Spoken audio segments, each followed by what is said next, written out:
The Trumpet Daily is presented by Stephen Flurry. The program analyzes world news and history from a distinct perspective and compares current events to prophecies found in the Bible. The program also offers free educational publications, including the Trumpet News Magazine and books and booklets. The Trumpet Daily is produced at the Philadelphia Church of God's home campus in Edmond, Oklahoma, and its sister campus in Edstone, England. More information is available at thetrumpet.com.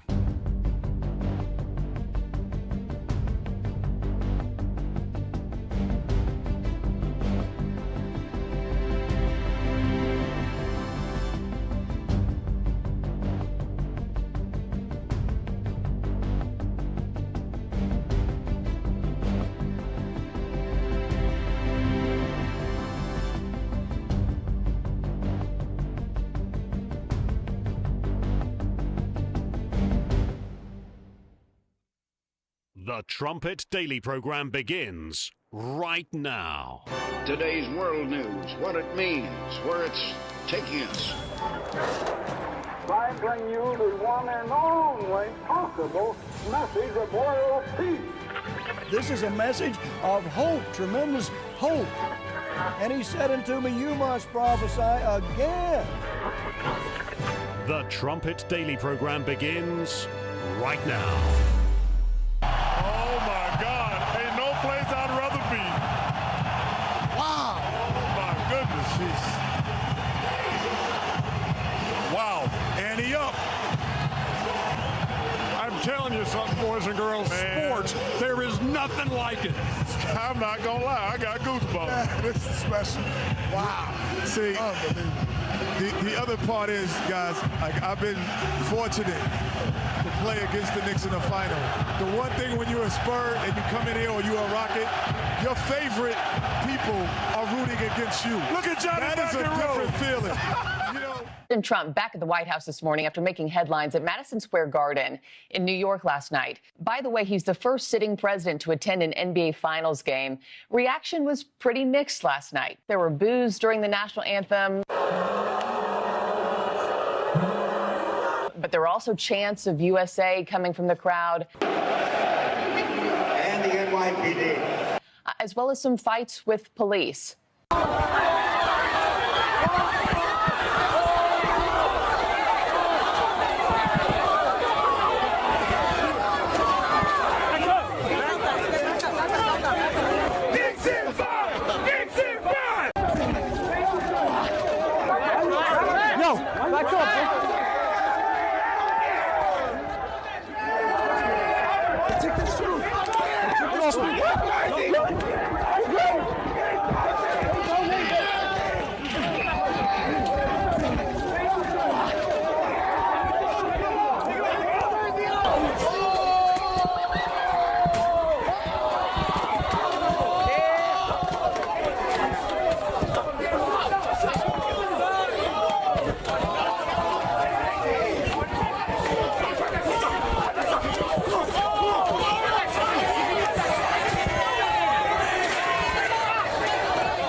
We'll see what the next game has in store. Marcus Espinoza live in New York. Thank you, sir.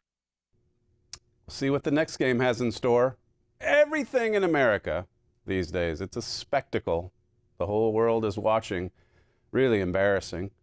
And what a contrast to see the practical worship of New York City, Madison Square Garden, sports, the celebrity culture.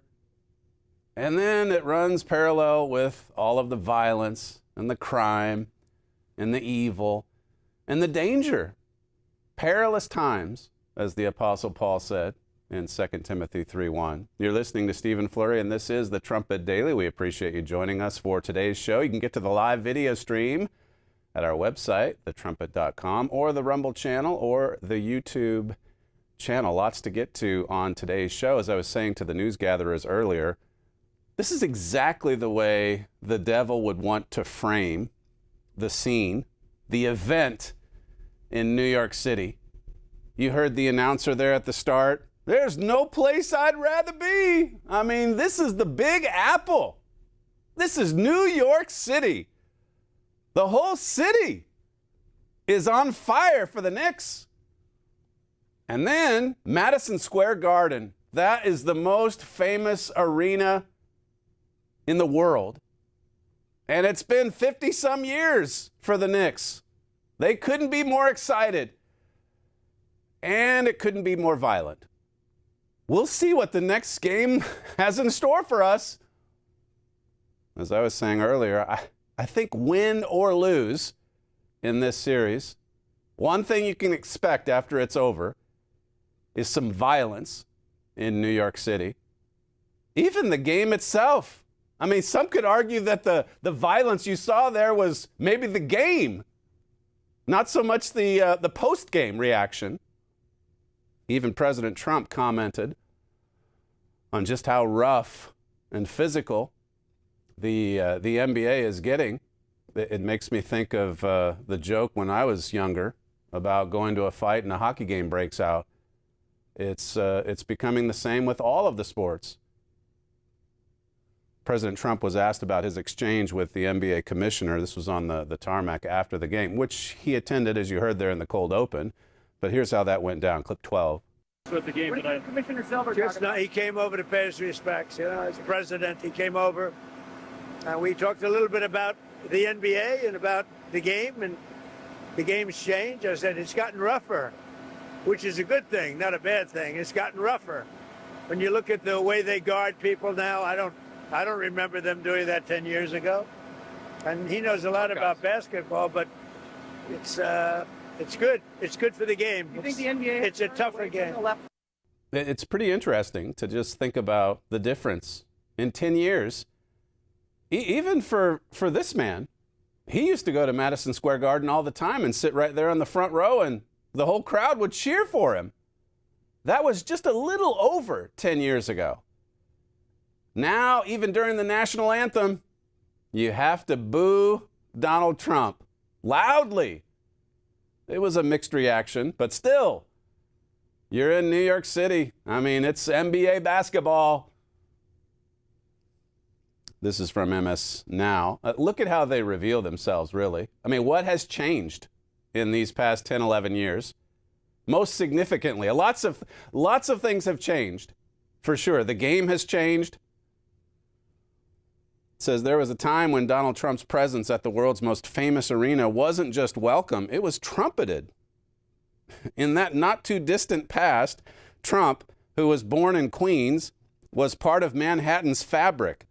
A New Yorker through and through. Donald, Donald, the fans called as he rounded the glass partition of the hockey rink where the New York Rangers played. It was 1999, Wayne Gretzky's last season. The Apprentice was 5 years away. The White House, not even a glint in Trump's eyes. When he shook hands and nodded knowingly to the Madison Square Garden masses, they felt happy that their rich and famous neighbor acknowledged them.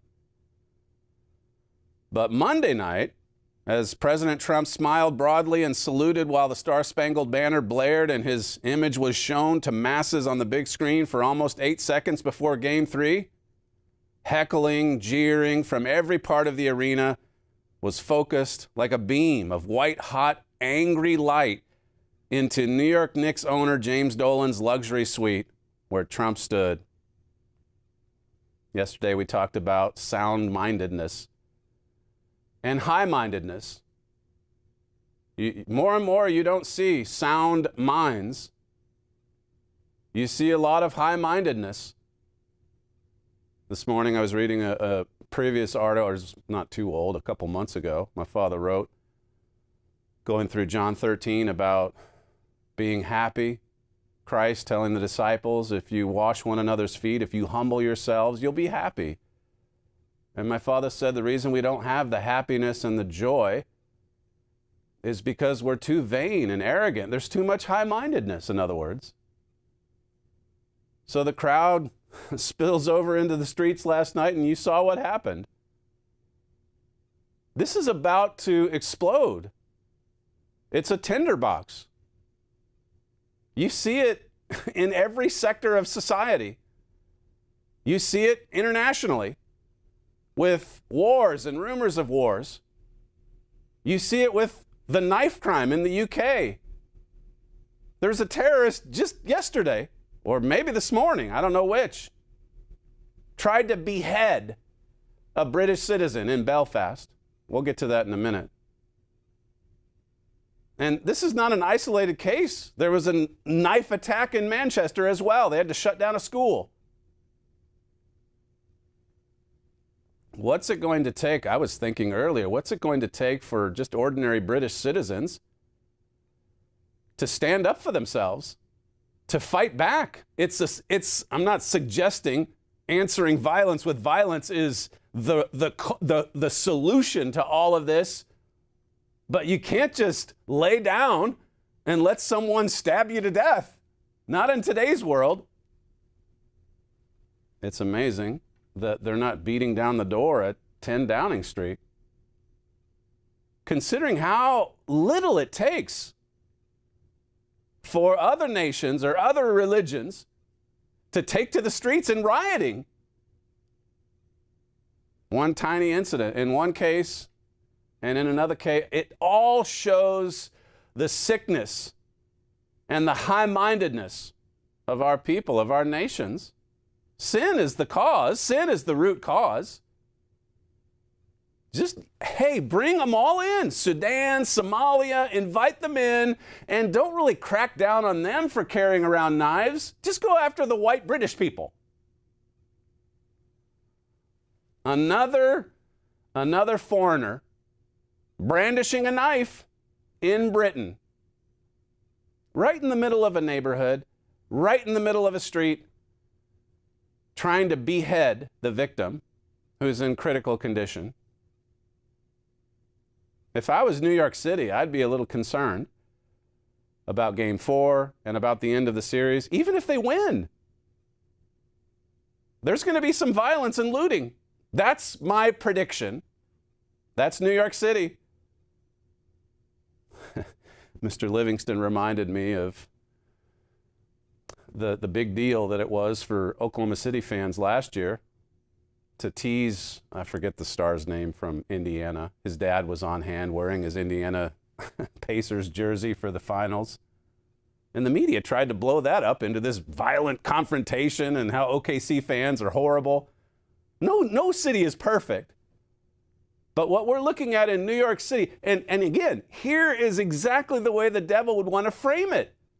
You're in the greatest city in the world. You're at the greatest arena in the world. There is no place I'd rather be. Well, I disagree with that. I wouldn't want to be in New York City after a game like that. I wouldn't want to take to the streets.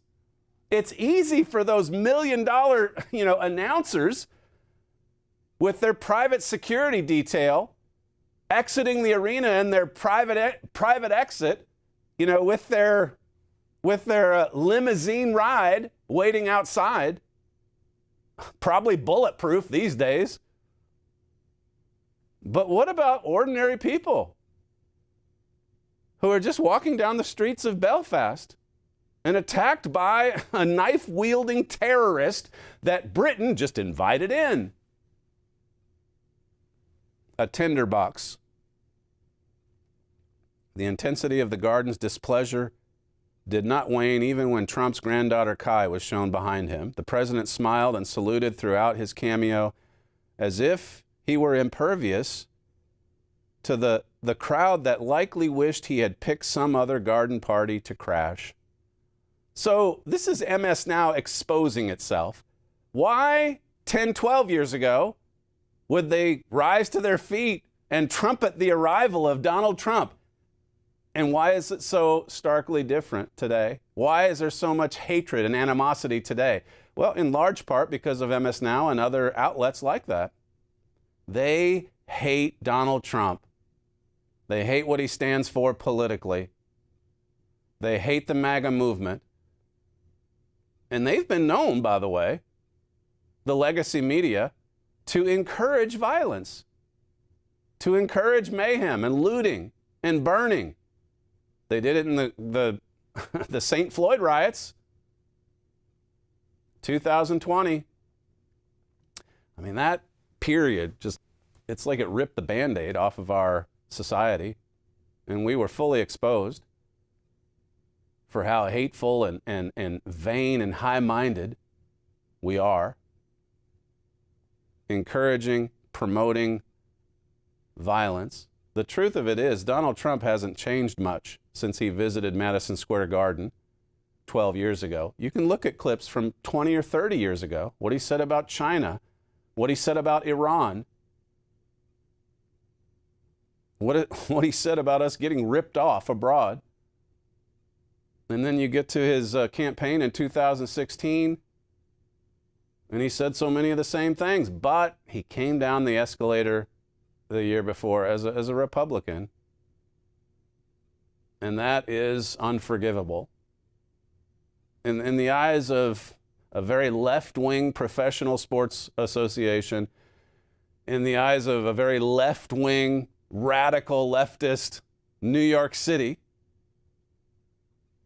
and of course all the left-wing leaders in that city, it's one of the most, let's be honest, it's one of the most corrupt, dangerous cities in the world, and yet we celebrate it. We declare our sin as Sodom. We love it. We love it. The millionaires love it. They lined the courtside seats. The $1 million announcers, they love it. They get goosebumps. This is from The Hill. Board czar Tom Homan on Monday said New York City was about to see its largest deployment of immigration and customs enforcement officers in response to Governor Hochul's recent legislative package that provides residents with added protections from federal authorities. It's an immigration war. Tom Homan squaring off against Governor Hochul, who wants to protect the illegals, let them roam the streets, let them roam the streets with knives if you're in Britain. And then ICE agents that are trying to get rid of them. I'm keeping my promise. We're going to send more ICE agents to New York because you took away the efficiencies of safe arrests in county jails, said Homan. The package signed by Hochul last month bans law enforcement officers from wearing masks and prevents state and local law enforcement from engaging in civil immigration enforcement. It prevents ICE from engaging in immigration enforcement. And the same spirit is there in Britain. Just let them roam the streets. Just let them have their way. Just if you noticed in that cold open, here are all these thugs beating on each other, and then right at the end of that footage, you had a line of police officers just standing there and watching it. I guess that's how you keep the city safe. Just let the violence play out. Just let it run its course. I forget the phrase from Baltimore, that mayor some years ago, when there's all this violence on the streets of Baltimore. And she told the law enforcement officers to stand down. Just let it play out. Let it play out. That's almost what the British neighbors did with the guy that was about to be beheaded. People are terrified. You think of the prophecies about, 10 thugs sending 1,000 people to flight. This is where we are. People are terrified. There's no good Samaritans. It's too dangerous.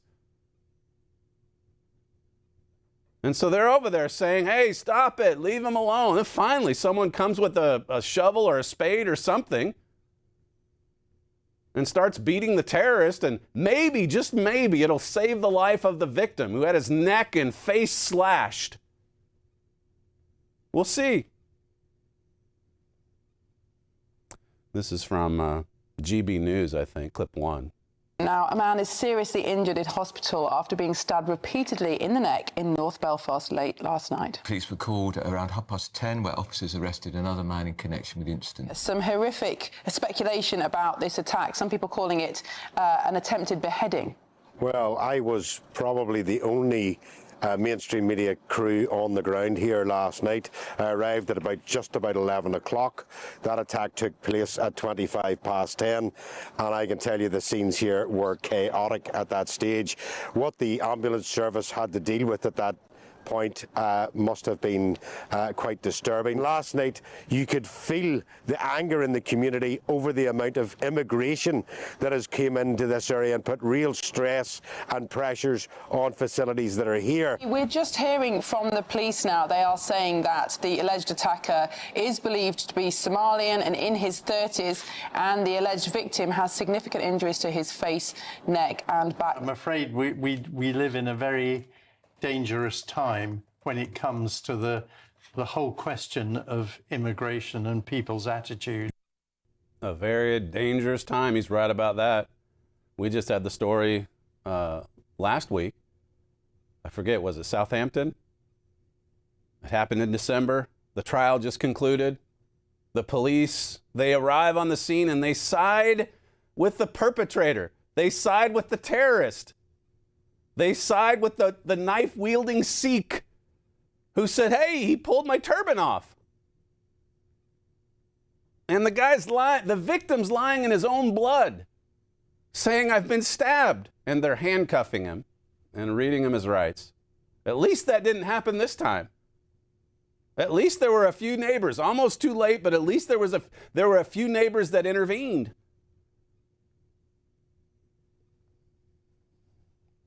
Genesis 6:13. And God said to Noah, the end of all flesh is come before me, for the earth is filled with violence through them. And behold, I will destroy them with the earth. The earth was just filled with violence. And yet, you know, in Noah's time, I'm sure there were commentators or celebrities that said, hey, there's no place I'd rather be. I love this world. I love what we celebrate in this world. God says, pray thy kingdom come. Let that be the way you start your prayers. We are longing for and yearning for the kingdom of God, and we mourn the death of nations. We sigh and cry, seeing how miserable and unhappy people are. This footage, by the way, it's all blurred out. It goes for about 50 seconds.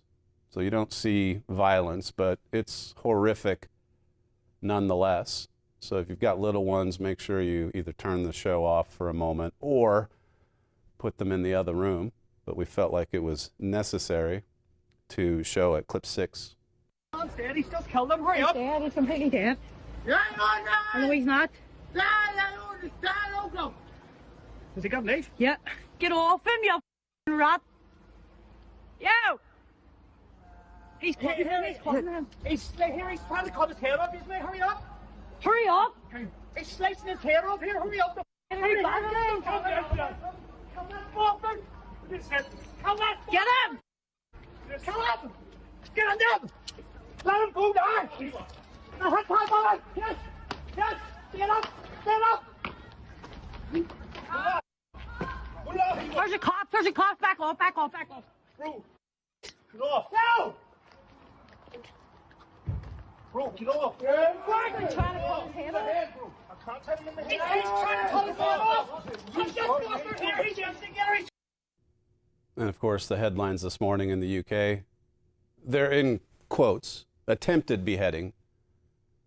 The videos all over social media, pretty sure that's an actual beheading or an attempt. It's not an actual beheading unless he dies, you know, partial beheading, whatever you want to call it. But let's remove the scare quotes. Let's call it what it is. Those newscasters that some of them can't even show it on their news programs, but they saw it. What is happening? What a contrast. The world of make-believe, it's great. There's nowhere I'd rather be. And then you see what's actually happening to people all over the world. As I say, this is not an isolated incident. You've got the stabbing in Manchester. Same time. And then the one that happened, as we talked about last week. There's another one. Tommy Robinson just tweeted it out. This gal down in Australia, stabbed by 4 foreigners, 60-some times, stabbed to death in that case. The Telegraph says the suspect has been arrested on suspicion of attempted murder after the victim in his 40s suffered significant injuries to his face, neck, and back. Footage shared on social media, which is too graphic to publish, appears to show the suspect in his 30s pinning the man to the ground before stabbing him in the head several times. When is this going to blow over? Sorry, when is it going to blow up? A lot of these things have been blowing over for too long. It's heading toward civil war. Here in the States, in the UK, the seeds have been planted and it's prophesied. Read Ezekiel 4 and 5. See where this is headed. The sickness goes from head to toe, as Isaiah 1 says. And you know what else Isaiah says? It says there's no soundness. Just to follow on what we talked about yesterday. There's no sound-mindedness. It's just sickness through and through. And it doesn't take much to set it off, where it's just openly violent. It can be a devastating defeat in the sports world, it can be a tremendous victory. Doesn't take much. Play this from Talk TV, clip 2. We are going to be talking more about that horrific stabbing and what appears to be an attempted beheading in Belfast last night. The suspect has been arrested on suspicion of attempted murder and is in police custody. And the man who was the victim of that horrific attack is in a serious condition in hospital. This is not a happy news day, folks. Co-op Academy School in Manchester went into lockdown this morning after 3 people were stabbed in a serious incident. 6 police cars were at the scene in Blackley, along with a helicopter hovering above as an ambulance treated victims. Students sheltered in their classrooms, parents said, as police responded to the incident. We were talking earlier about the fact that people feel that this country is getting worse and more dangerous despite the statistics. This is why, right? I don't think there's ever been a point in British history when I was growing up, or maybe when you had several of these nationally significant knife attacks. I don't remember any of these things, and I was involved in news. I was always interested in news. Right, yeah. Exactly. Like this sort of attack, like day after day after day, 2 on the same day, 2 in the same morning, right? I don't think that happened before. I don't remember any stabbings at schools either. I was wondering this morning, there's some quotes at the end of my notes, which I probably won't get to, but I was just thinking, what would Winston Churchill, if he were Prime Minister right now, what would he think about this? And then what would he do to combat it, to confront it?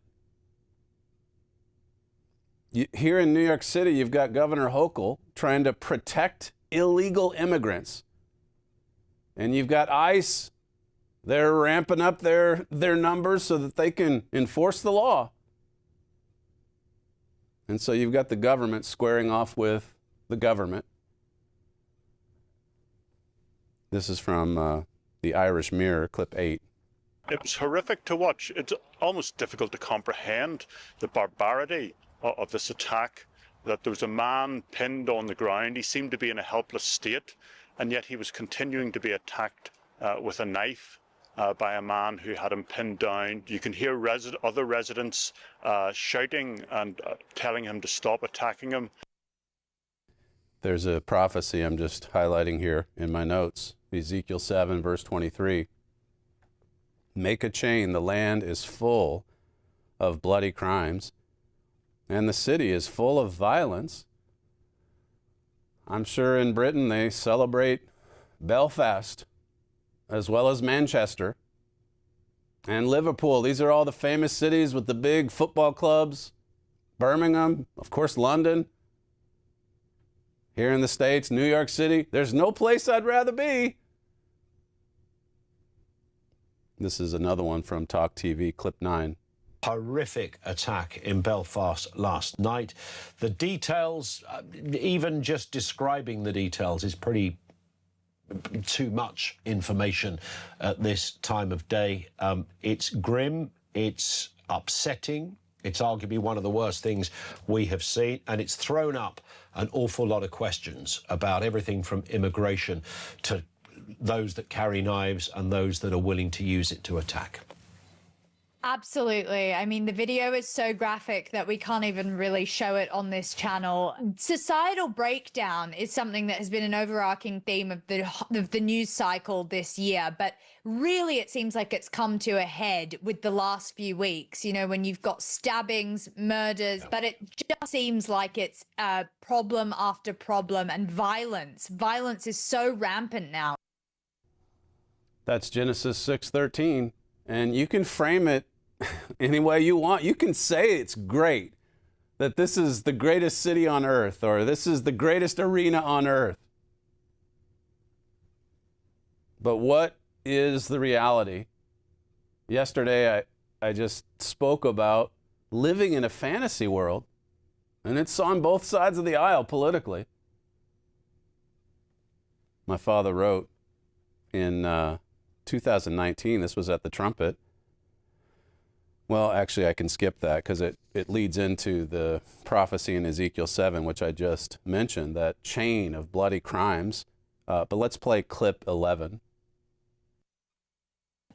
The downplaying of this in Well, politically anyway, we know that's going to happen. The BBC, you know, the way they reported, man taken to hospital with serious injuries after Belfast stabbing. What we saw there was clearly, and as someone shouted on the video, an attempted beheading. That's a very different thing from a stabbing.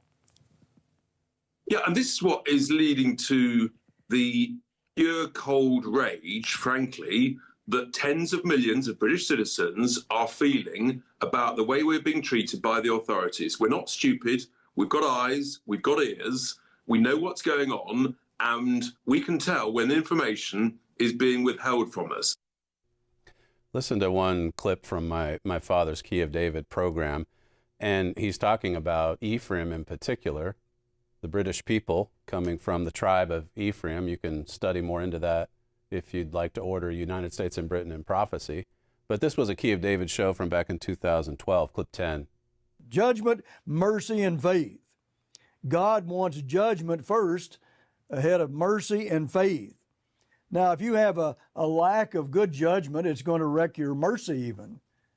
And you see all the time that we get that mercy ahead of judgment, and we have all kinds of problems in our societies because we let criminals grow, and the criminals that commit fraud and violence and even murder, and oftentimes they get very little punishment because, well, we want to show mercy to them. But you'd better have judgment first, or you're going to be showing a lot of mercy that is beyond what you should be showing. That's what's going to happen. And that is what's happening in our society. Notice what it says in verse 11. Ephraim, or again, this is specifically talking to Britain, but it also includes 3 nations here. Ephraim is oppressed.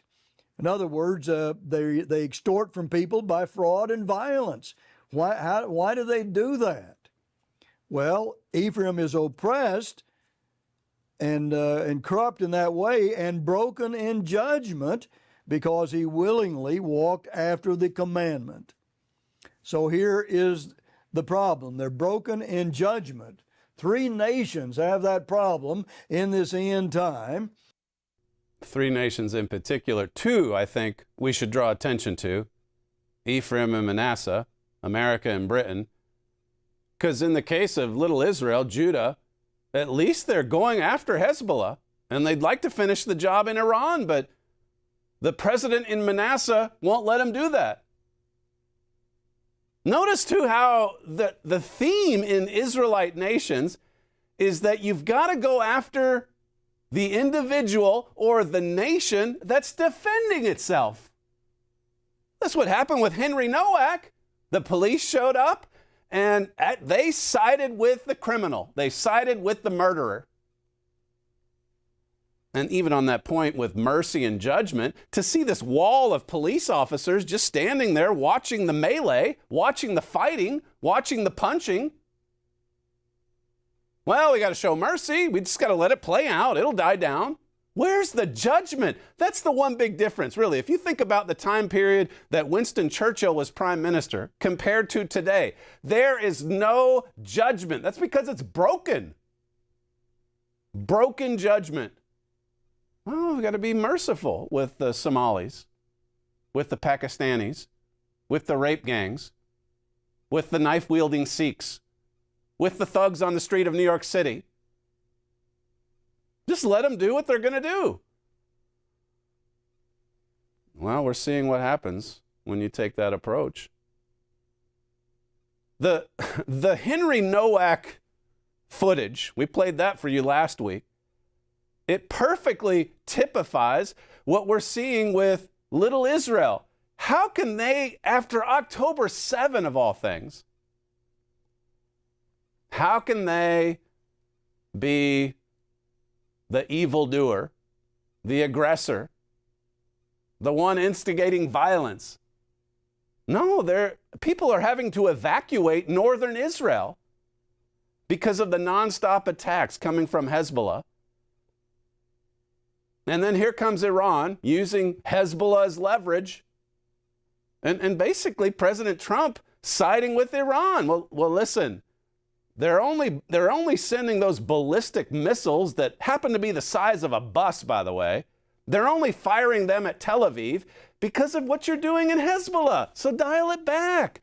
And Bibi, for his part, is saying, look, we're just defending ourselves. There's a knife-wielding Sikh, so to speak, coming after us. What do you want us to do? It all has to be so measured. It's just like the guy, Henry Nowak again. Did you pull his turban? Did you say something that was racially insensitive? Because maybe you deserve the knife attack. Maybe you deserve to be stabbed. That's the message, even if it's just implied.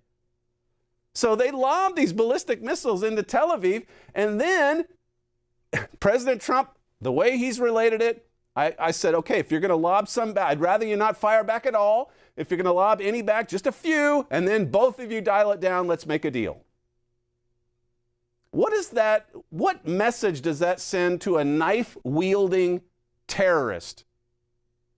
Because that's what Iran is grown large. And it's coming after you. It's trying to kill you. What are you supposed to do? What should you do? What should your neighbors do? A world filled with violence. Genesis 6:13. You can rave about how beautiful it is, how wonderful the city is, how great the arena is, how incredible the sport is. But what's the truth? What's reality? This was President Trump speaking about Iran after the game last night, clip 3. We have ongoing negotiations in Iran and with Iran that hasn't stopped. And we could have at least an idea by 1 or 2 days from now, but I think it's going well. Mr. President, what did you say to Prime Minister Netanyahu when you spoke to him? We had a very good conversation, and he was hit, and he hit back. And I can't blame him for that, but he was hit.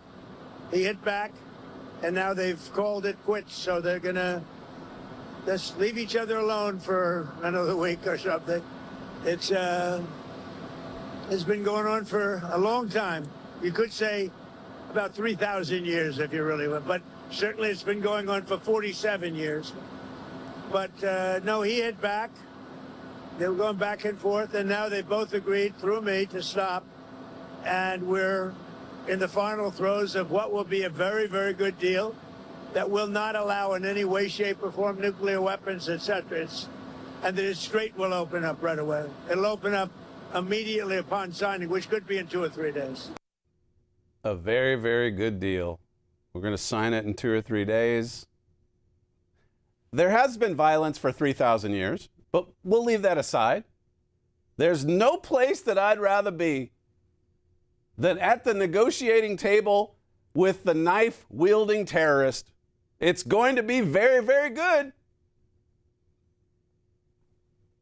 You wonder sometimes if these people or their advisors are listening to themselves, are listening to the many contradictions, because we've heard from the same administration about eternal peace breaking out. That happened last year. Did you know this? Eternal? This is clip 4. I said, do what's right, but I want you to stop as quickly as you can, because they have to stop. It's had to do with Lebanon, and it has to stop. We want to get it finished. We're very close to having a very, very good, strong, powerful deal. If we go and bomb, which we can do very easily if we want, and we spend another 2 or 3 weeks bombing, they'll have nothing left whatsoever, but you won't have the Strait open for months. If we do the bombing, you know, a lot of people are going to be killed. Who wants to do that? I don't. And we'll have a signed document that's actually stronger than doing the bombing.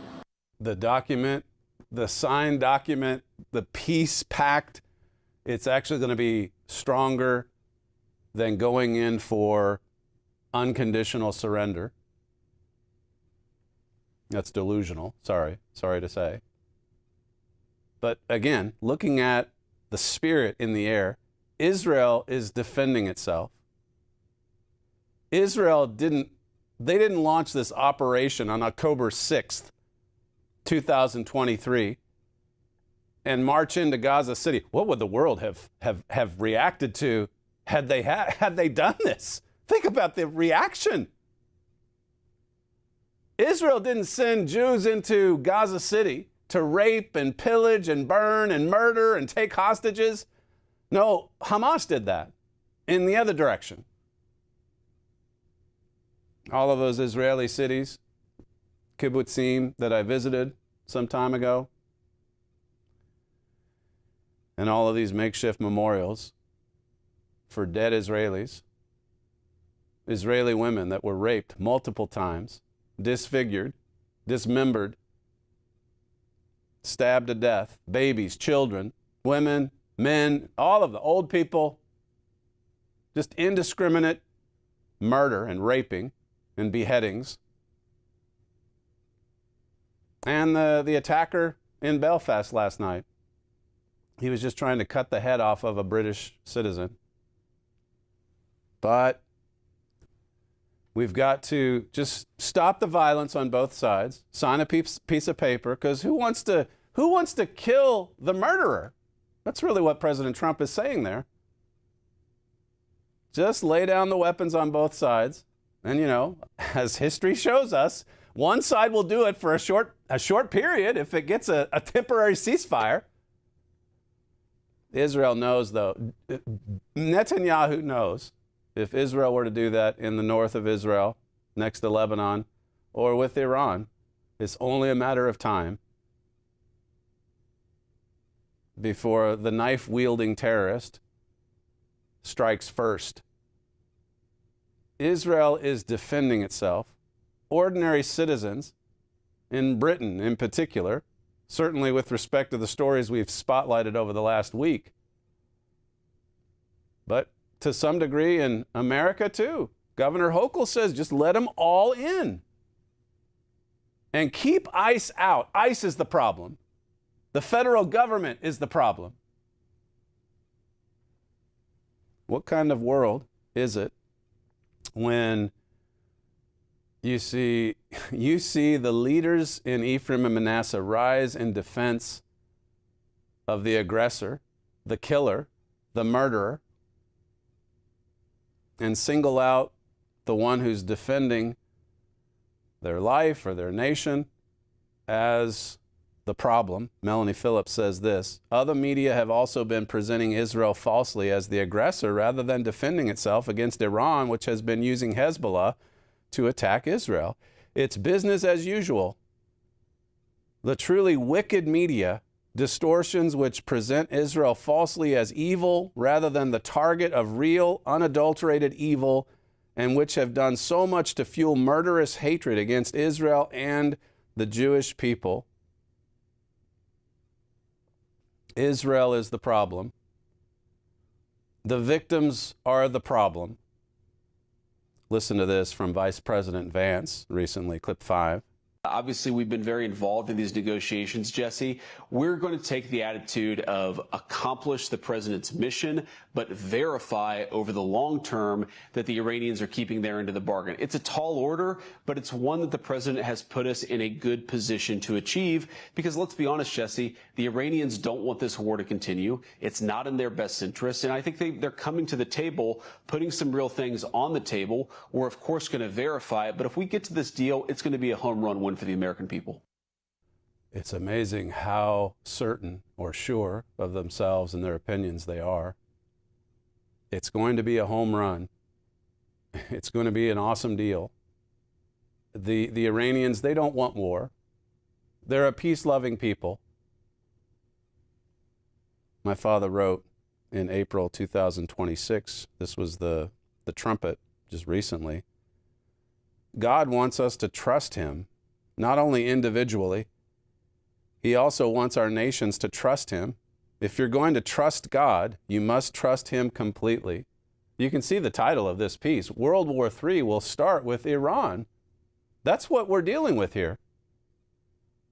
The nation that's going to trigger, I mean, they're people, obviously. There's peace-loving people in Iran, but they're being ruled by radical Islamists. and they just get more and more radical with each passing year. They're going to start World War III.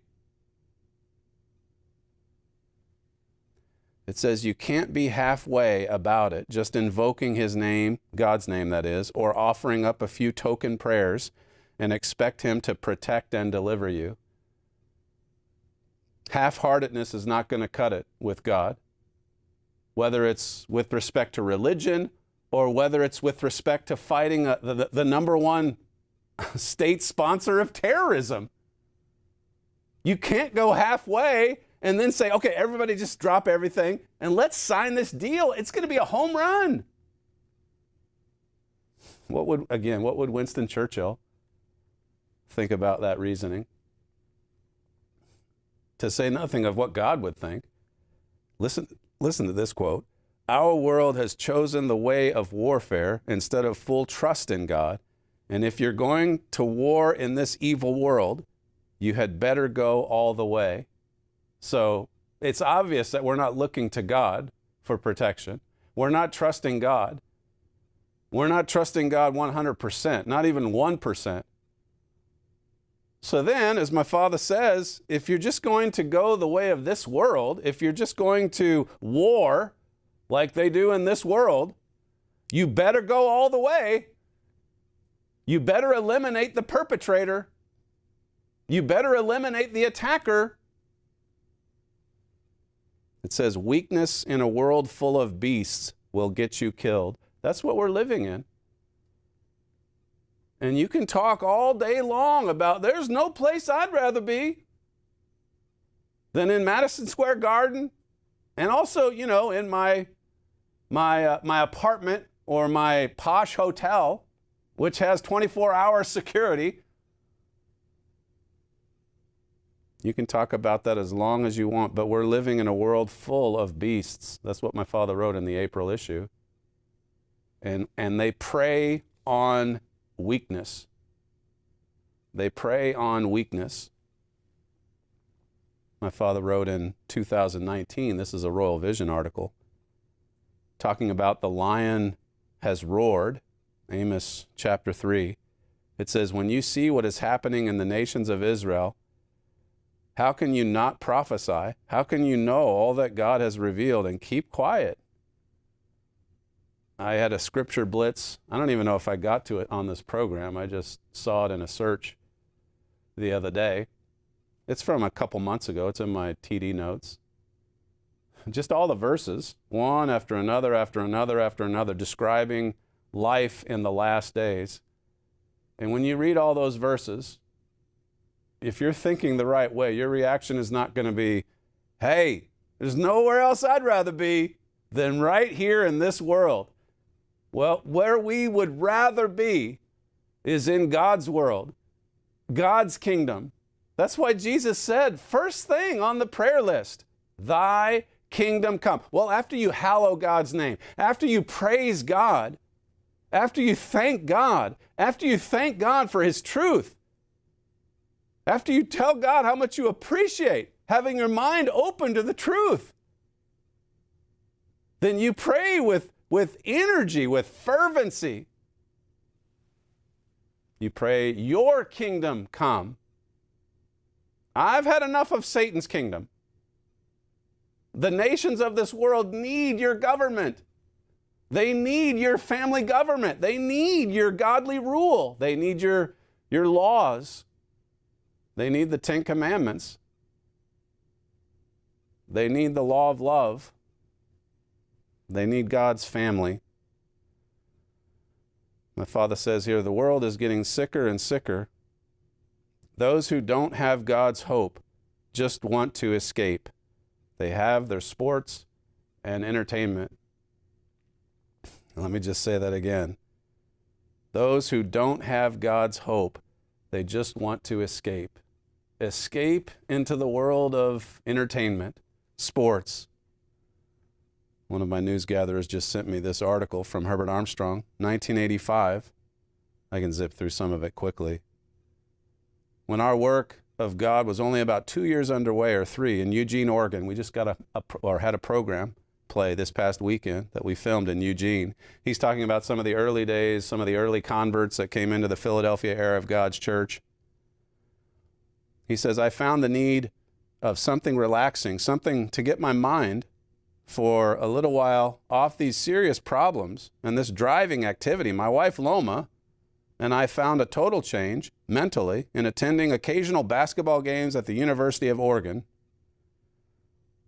It says, at the time, the University of Oregon had a team of sophomores and one senior that looked like an up-and-comer. I mean, this was a big team back in the 1930s, almost 100 years ago. And sure enough, in their senior year, these boys went on to win the first national championship. It says, at such games, one will see thousands being thrilled by scintillating play. Are these basketball fans enjoying life? If you ask them at the moment, the answer might be, you bet. Are they bored? Not during the excitement of the game.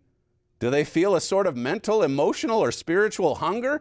Not during the thrill of a game. No, they're on top of the world, especially when you win the championship. It's exhilarating. He says, but after the game, then what? Well, that's a good question. That's something a lot of people should have been asking last night, by the way. There's no place I'd rather be. Madison Square Garden, baby. Well, what about after the game? What happened after the game was over? He says, why, after the game is over and the fans have gone home, do they experience a letdown until the next game or the next experience of some pleasure? I got to wondering, after the game, I don't experience any letdown. I don't have to suffer the experience of emptiness, boredom, or this sort of soul hunger, whatever it is, until the next exciting entertainment. He says, as a matter of fact, I find my life interesting, invigorating, stimulating, satisfying, and abundant at all times. It is tremendously exciting at times. It's never boring, never dull, never discontented. Why? What's the difference? One final bit. He says, I know what's the difference. I want to tell you what it is. The answer is bound up in the questions I asked at the beginning of this article. I have learned what man is. I've learned why God brought us into existence. I have learned about our purpose. I've learned about God's purpose. I've learned that God is reproducing himself. I've learned that God is a family. I've learned about the spectacular return of Jesus Christ to this earth. I've learned about God's law of love. I've learned about what it means to repent toward God, to bury the old man, and to walk in newness of life. I've learned what it means to be new, to be spiritually minded, not high-minded, to be sound-minded, to look to God, totally trusting in my Creator. When we learn those things, that's how you sustain that happiness that Jesus spoke of in John 13. Humbling ourselves before the mighty hand of God,